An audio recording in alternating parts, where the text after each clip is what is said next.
ذرا تصور کریں کہ اگر کسی شخص نے چوری کی اور جس کا مال چوری ہوا اس نے معاف کر دیا، اس نے پھر چوری کی پھر معاف کر دیا، تو کیا یہ ایک عادی چور نہیں بن جائے گا؟ چونکہ وہ سوچے گا یار میں تو معاف ہو جاتا ہوں ہمیشہ، تو دبا کے چوری کرو۔ تو اگر اس نے چوری کی تو پھر پوری سوسائٹی جو ہے اس کا مال محفوظ نہیں ہے۔ اسی کو کہتے ہیں کرپشن۔ چوری کا مطلب صرف یہ نہیں ہوتا کہ ایک آدمی سو رہا ہے اور بندہ وہاں جائے اور سامان چوری کر لے۔ کرپشن جو پوری سوسائٹی، اللہ کی جو زمین ہے وہ کرپٹ ہو جاتی ہے۔ اس لیے اللہ تعالیٰ نے اس چیز کو، اس کو اور اسی طریقے سے زنا کو اور شراب کو، ان تین چیزوں کو اللہ تعالیٰ نے اپنے حقوق کا وائلیشن بتایا ہے۔ اچھا جی، یہ کیا نام ہے ان کا؟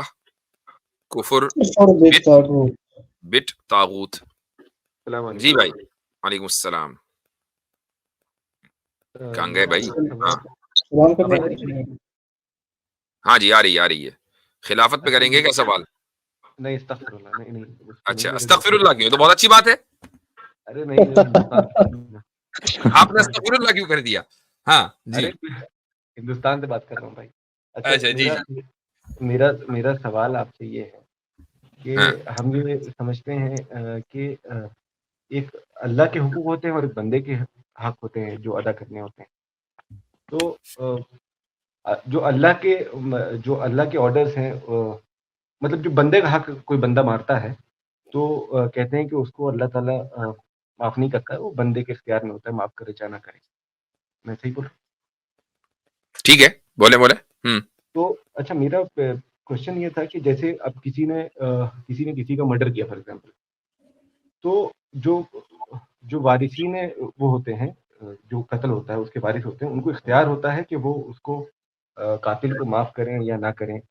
یا فار ایگزامپل کسی نے مجھے تھپڑ مار دیا سے اور عدالت میں معاملہ پہنچتا ہے تو میرے اختیار میں ہوگا کہ میں اس کو معاف کروں یا نہ کروں۔ لیکن آن دی ادر ہینڈ ہم دیکھتے ہیں کہ جب کسی نے کسی کی چوری کری، مطلب چوری ہو جاتی ہے مان لیجیے، تو وہ کیا ہے، کسی کی پرسنل ویلتھ میں ڈاکہ ڈالنا جیسا ہو گیا، تو اس کیس میں اس کو اختیار کیوں نہیں ہے کہ وہ معاف کر دے؟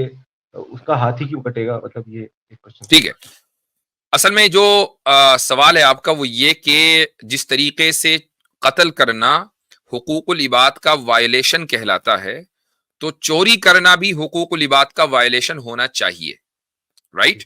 دیئر فور کہ جس طرح صاحب حق کو یہ اختیار ہے کہ وہ معاف کر دے، ایسے ہی جس کے مال کی چوری ہوئی ہے وہ اس کو اختیار ہے کہ وہ معاف کر دے۔ اصل میں وجہ یہ ہے کہ دیکھیں قتل جو ہوتا ہے نا، عام طور سے وہ ایک ریئر سچویشن ہوتی ہے۔ ایک جسٹ سوسائٹی میں، ایک ماڈل اسلامک سوسائٹی میں قتل اتنا عام نہیں ہوتا۔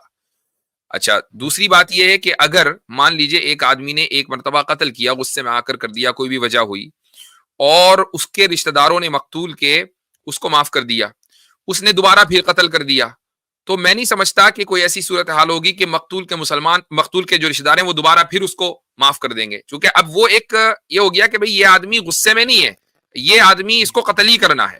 اب اس کا علاج یہ ہے کہ اس کو بھی قصاصاً قتل کیا جائے۔ لیکن ذرا تصور کریں کہ اگر کسی شخص نے چوری کی اور جس کا مال چوری ہوا اس نے معاف کر دیا، اس نے پھر چوری کی پھر معاف کر دیا، تو کیا یہ ایک عادی چور نہیں بن جائے گا؟ چونکہ وہ سوچے گا یار میں تو معاف ہو جاتا ہوں ہمیشہ، تو دبا کے چوری کرو۔ تو اگر اس نے چوری کی تو پھر پوری سوسائٹی جو ہے اس کا مال محفوظ نہیں ہے۔ اسی کو کہتے ہیں کرپشن۔ چوری کا مطلب صرف یہ نہیں ہوتا کہ ایک آدمی سو رہا ہے اور بندہ وہاں جائے اور سامان چوری کر لے۔ کرپشن جو پوری سوسائٹی، اللہ کی جو زمین ہے وہ کرپٹ ہو جاتی ہے۔ اس لیے اللہ تعالیٰ نے اس چیز کو، اس کو اور اسی طریقے سے زنا کو اور شراب کو، ان تین چیزوں کو اللہ تعالیٰ نے اپنے حقوق کا وائلیشن بتایا ہے۔ اچھا بہت بہتر۔ دوسرا حضرت میں یہ ایڈ کرنا چاہ رہا ہوں ان کی بات میں، مجھے میری تصحیح کریے گا کہ حدود کا نفاذ عدالت میں کیس پہنچنے کے بعد اور عدالت سے پہلے معافی کا جو حق دیا گیا، مثال کے طور پر وہ جو بڑا مشہور واقعہ ہے غالباً چوری کا، جو فاطمہ بنت الاسود والا جو واقعہ ہے، تو وہ عورت لائی گئی تھیں تو ان کا ہاتھ، تو بعد میں آئی ام سلمہ بھی آئی، انہوں نے آ کر سفارشیں کی اور لوگوں نے آ کر زید سے بھی کہا سفارش کرو، منہ بلے بیٹے تھے جو، تو انہوں نے، اللہ کے رسول نے کہا کہ یہ معاملہ پہلے کرتے، اب تمہارا میرے پاس معاملہ آ چکا ہے، یہ بولا۔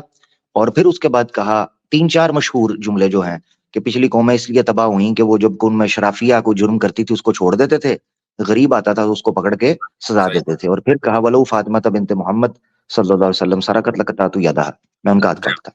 تو میرے خیال سے حضرت اس پر میں چاہ رہا ہوں کہ روشنی ڈالیں کہ اگر معافی جج کے سامنے آنے سے پہلے یا عدالت بالکل میں آنے سے پہلے اگر کر دیتے ہیں تو پھر چوری وغیرہ اس طرح کا معاملہ. یہ بہت اہم پوائنٹ ہے کہ جس کو ہم معافی بولتے ہیں نا، وہ اصل میں اس کے لیے جو ٹیکنیکل ٹرم ہے وہ ہے out of the court settlement.